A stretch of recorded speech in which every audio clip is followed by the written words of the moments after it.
ঘনিয়ে এসেছে বসন্ত, উৎসবের আবহ ছড়িয়ে পড়েছে সবখানে। বিক্রি করা হচ্ছে নানা ধরনের ফলমূল ও মিষ্টি জাতীয় খাবার। চীনের হেইজিয়াং প্রদেশে এরই মধ্যে শুরু হয়েছে বসন্তকালীন মেলা। রাস্তা জুড়ে বসানো হয়েছে নানা ধরনের স্টল।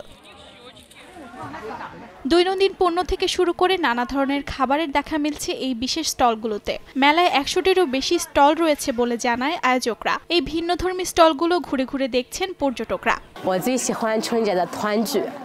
বসন্ত উৎসবের সময় পারিবারিক পুনর্মিলন আমার সবচেয়ে প্রিয়। আমি বিশ্বাস করি পুরো পরিবারের সঙ্গে একসাথে পুরো বিষয়টি উদযাপন করা সত্যিই আনন্দের বিষয়। নিঃসন্দেহে আমাদের থেকে বাচ্চারা এখানে এসে বেশি আনন্দ বোধ করছে।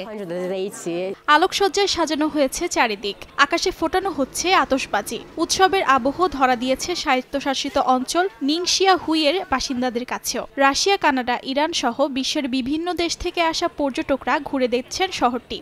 ঐতিহ্যবাহী পোশাক হানফু পরিধান করেছেন অনেকে। এবছর ২৯ জানুয়ারি উদযাপিত হবে চীনা নববর্ষ। এটি চীনের বাসিন্দাদের জন্য অন্যতম গুরুত্বপূর্ণ উৎসব, যা লুনার নিউ ইয়ার বা চীনা নববর্ষ নামেও পরিচিত। অর্জিতা শাহজিন, সময় সংবাদ।